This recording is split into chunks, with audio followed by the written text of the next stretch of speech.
Hola amigos, buenos días. Hoy me encuentro en el Ayuntamiento de Vigo y vamos a compartir nuestro tiempo con Chus Lago, que es concejala de Medio Ambiente, pero lo importante de Chus es que es una mujer de riesgo, de aventura, para que tengáis algunos datos, ha sido la primera española y la única que subió el Everest sin oxígeno, usando simplemente en el descenso 2 horas y media de oxígeno. Es la primera mujer que ha hecho el Leopardo de las Nieves, que son los 5 picos más altos de la Unión Soviética, y su última aventura de total riesgo fue la primera travesía a la Antártida en solitario, la primera mujer española que logra hacer esta aventura. Chus, buenos días, ¿qué tal? Buenos días. En el mundo de la empresa, Chus, hablamos mucho de proyectos, de gestión de proyectos. Un proyecto como el tuyo de la travesía de la Antártida, ¿cómo se gestiona? ¿Cómo entra en tu cabeza y cómo finaliza? Y cuéntanos un poco cómo fue todo ese proceso.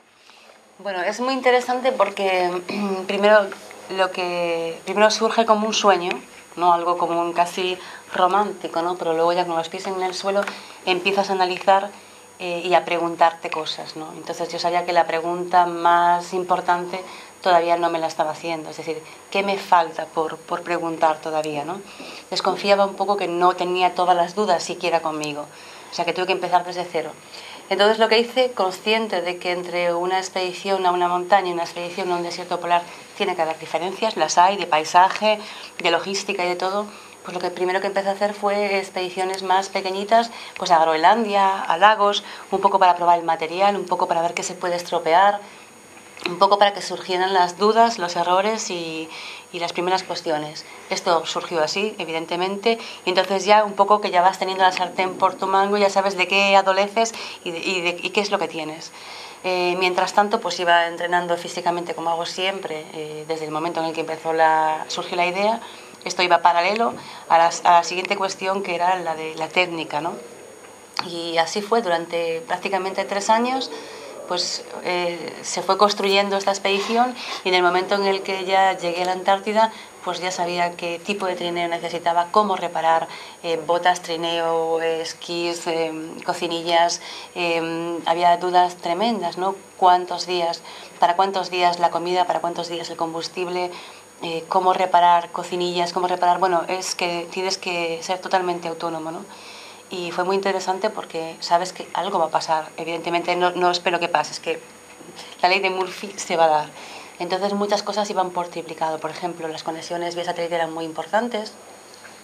Eran importantes porque había una conexión que hacer todos los días con la base y de no hacerse, pues dan por hecho que te has perdido, que tienes algún problema y se activa un sistema de rescate, ¿no?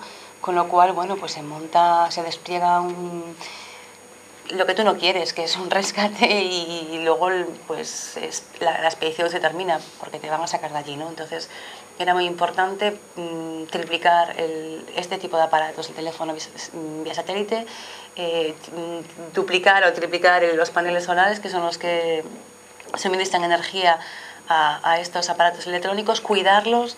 Entonces es una cuestión de cuidarse a sí mismo, física, mentalmente, y también cuidar los aparatos que llevaba, porque no había posibilidad de recambio ni posibilidad ninguna de adquirirlos por el camino, como si fueran ya una extensión de uno mismo, ¿no? Entonces cuidaba con el mismo cariño mis dedos que se podían congelar como cualquier cosa que llevara conmigo, ¿no? Luego recuerdo así como muy interesante la sensación de ir en un bote pinchado todo el tiempo. Es decir, el momento en que la avioneta me dejó en el kilómetro cero de esta travesía, era como si al mismo tiempo me hubieran pinchado la barca y se empezaba a desinflar.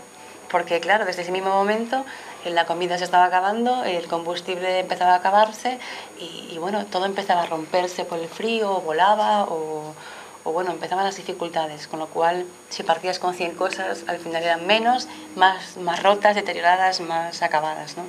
Y yo recuerdo que hasta el final tenía esa sensación de lo que yo acabé denominando el síndrome de la barca pinchada, ¿no? Era algo que te podía producir incluso un poco de ansiedad en algún momento, ¿no? Sobre todo pues hacia mitad de travesía, que ves que te falta todavía toda una vida y que ya no es lo mismo ver la pulca llena de comida y de combustible y los aparatos nuevos, sino todo lo contrario, todo roto, deteriorado y con la mitad, ¿no? Con lo cual había que cumplir ese objetivo en el día concreto, no 3 o 5 días después, ¿no? Entonces esto fue muy interesante. ¿Cuánto duró la travesía, Chus? 59 días. 59 días sola, por la Antártida, Exactamente. caminando.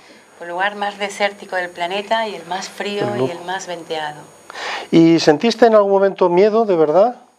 Sí, hubo algunos momentos en los que sí sentí miedo, no la necesidad de abandonar, eso creo que estaba muy mentalizada que esto me iba a pasar, pero sí tensión, miedo, que no perdí nunca la capacidad de gestionarlo, pero miedo tienes que tener, es un salvoconducto, ¿no? Si careces de esto es que eres un poco loco, ¿no?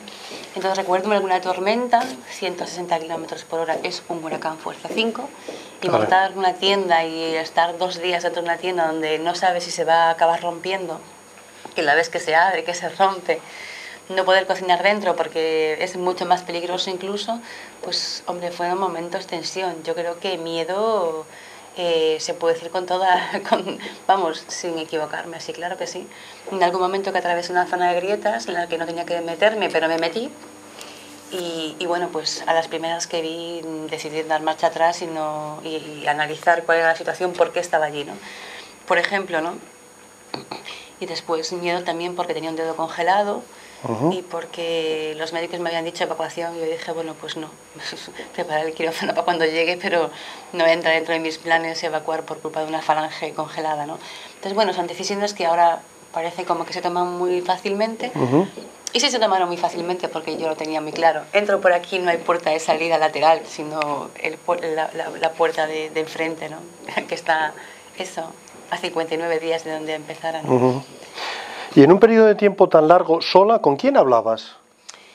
Bueno, pues cuando podía cargar el teléfono satélite, que excepto 3, 4, 5 días de mal tiempo seguidos a lo mejor, pues no tenía fuerza suficiente y no podía, la batería no daba para llamar, pues generalmente hacía una llamada a una persona en concreto, una amiga que además es familiar, y le contaba un poco pues todo, de pues cómo era la situación, cómo estaba, y ella pues se encargaba pues de colocarlo en el blog, por ejemplo, o de hablar con el resto de la familia para decirle pues que estaba bien.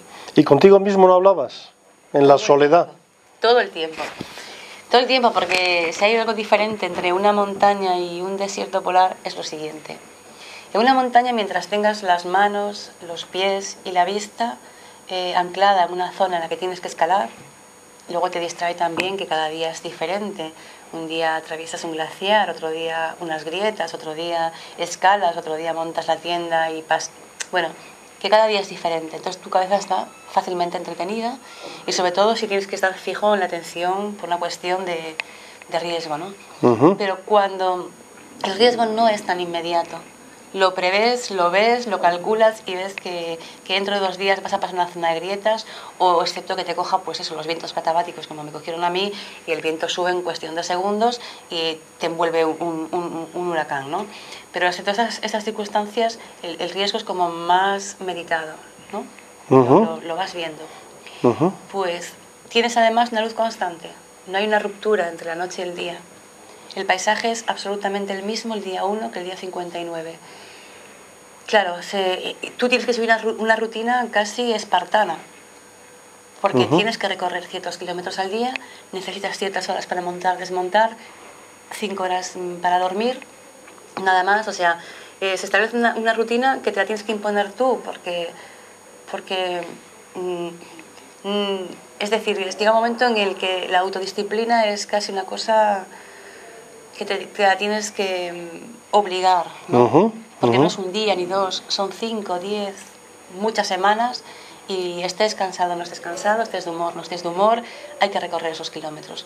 Con lo cual llega un momento en el que si tú no desconectas un poco del esfuerzo físico, del viento constante, de las bajas temperaturas, un paisaje que no te ayuda, una disciplina que es rutinaria, si no desconectas, vamos, si una montaña no debes, aquí no solo tienes que hacerlo, es que debes hacerlo. Entonces todo ocurría dentro de mi cabeza.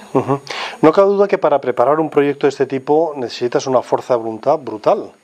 ¿Cómo se ejerce la fuerza de voluntad, Chus? ¿Cómo la ejerces tú, la fuerza de voluntad? Bueno, antes de partir de expedición, desde luego estos objetivos tan bestiales, ¿no?, tienen que partir de dentro de uno mismo. Entonces ya se genera una fuerza de inercia querer no significa que venga a mí, sino querer significa ir a por él. Entonces es como